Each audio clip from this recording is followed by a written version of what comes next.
What then is the most destructive thing to the right populist movement? Because going after Donald Trump did not work. He won. How did he win? Charlie Kirk. Where are we now? Charlie Kirk was murdered. Who is now actively, in the most profound way, destroying everything Charlie Kirk built? Candace Owens. Effectively, too.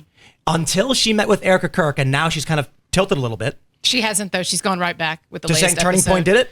She's basically in the Said last Ben Shapiro did it. in her last episode last night, Changes from where hours. she had this kind of a freak show of a guest on, former military guy, but also someone who's clearly, I think, disturbed and office rocker.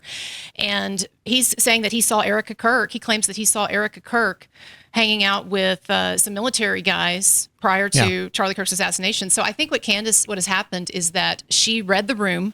She was completely shredded up by her audience after her meeting with Turning Point and after she basically capitulated that day. She read the room. She realized that all of her hardcore followers, or most of them, were turning on her. And so she went right back to serving them the same kind of slop that she's been doing. And guess what? It's working. You talked about how her followers you think are retarded.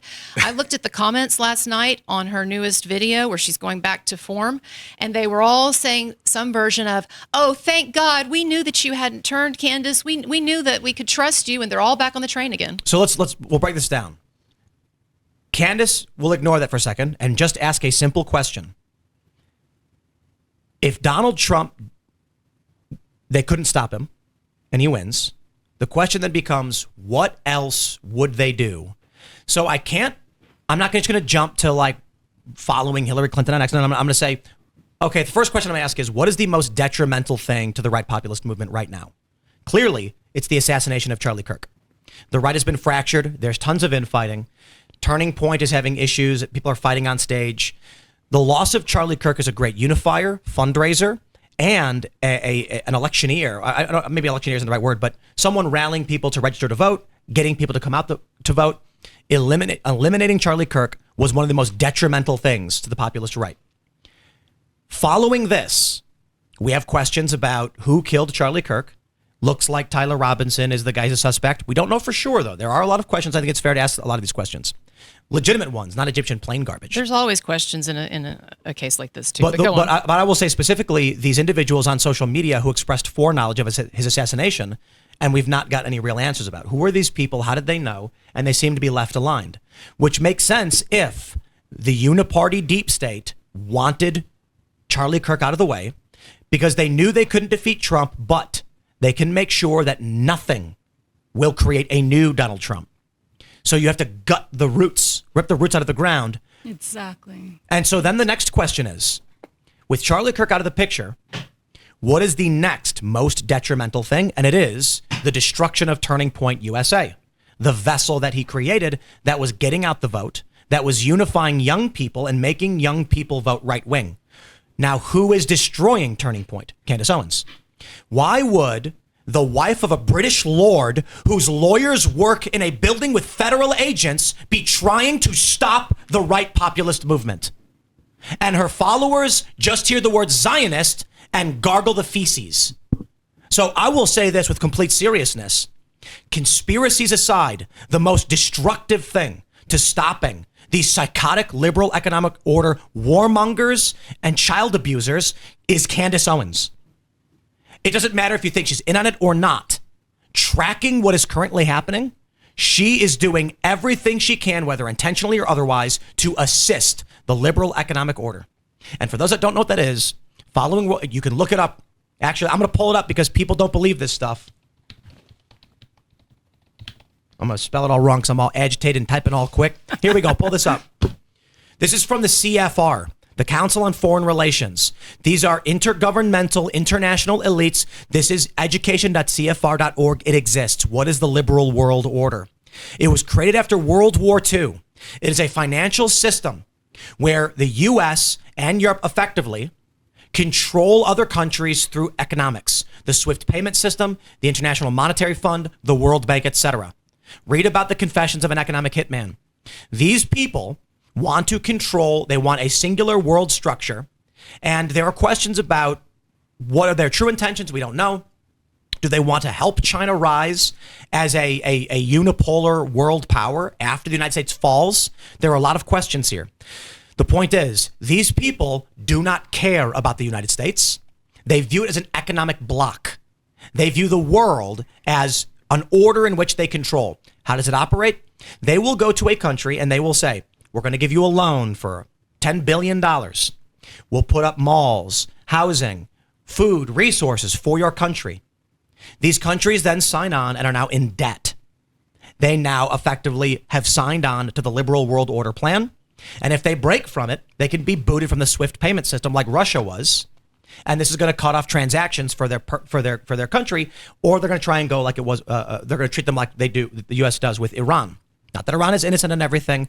So what do we see? We see things like Saddam Hussein wanting to trade oil in euro. What happens? Well, we just have to go and invade and kill him. Muammar Gaddafi wants to trade oil in gold dinar. What happens? We came, we saw, he died. This is the system that has been in place forever, and it is faltering, and it is breaking apart.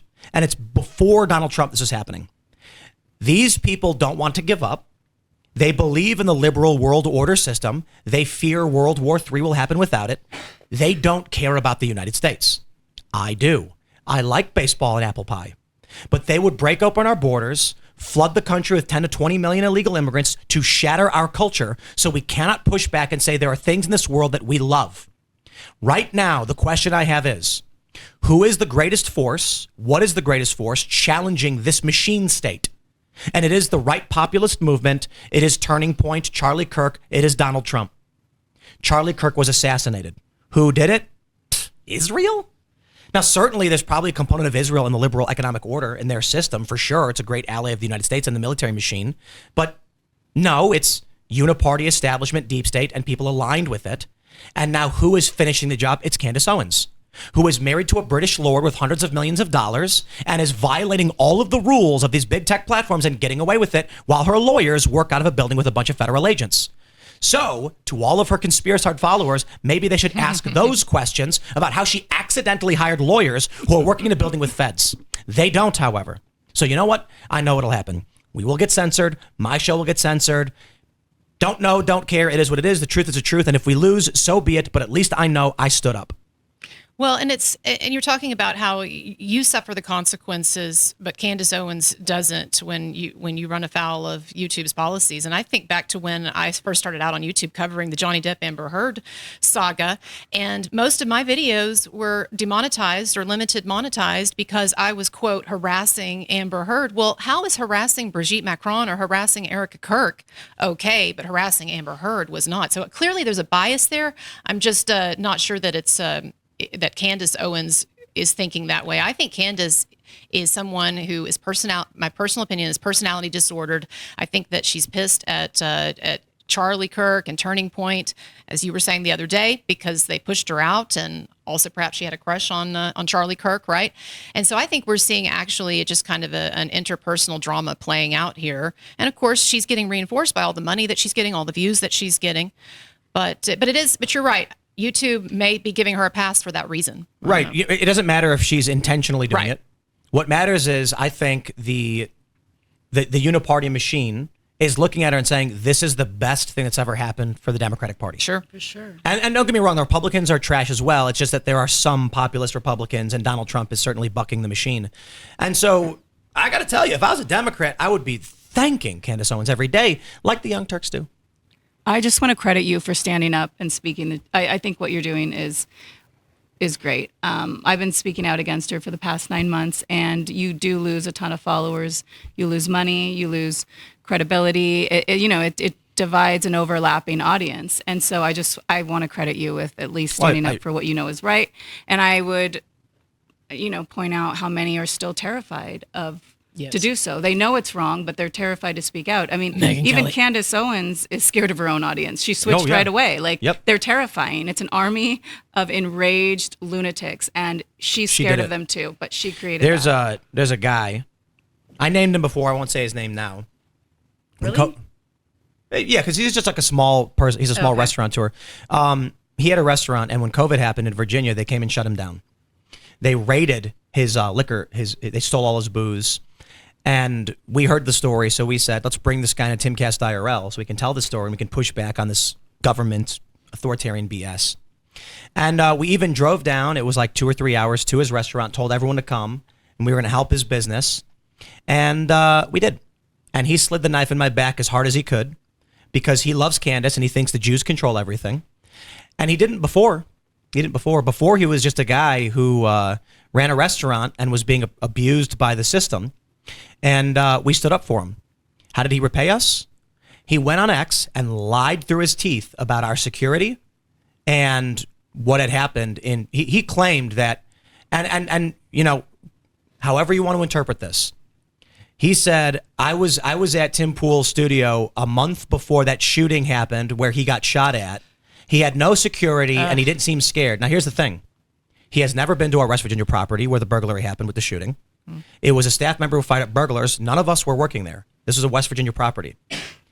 We have security, and we had security, and the doors at our studio were mag-locked, and we had a guy with a rifle standing next to the door when he walked in. So the question is, why is he lying? So this guy, who we defended and helped out, stuck a knife in my back on X because he thinks the Jews control everything. Now, I don't know if he actually does. Maybe he's just another piece of shit like Candace who says, if I say this stupid shit, people will follow me. And that's probably the reality because he knows we have security. He knows he's never been to our West Virginia property. He knows I never said I got shot at.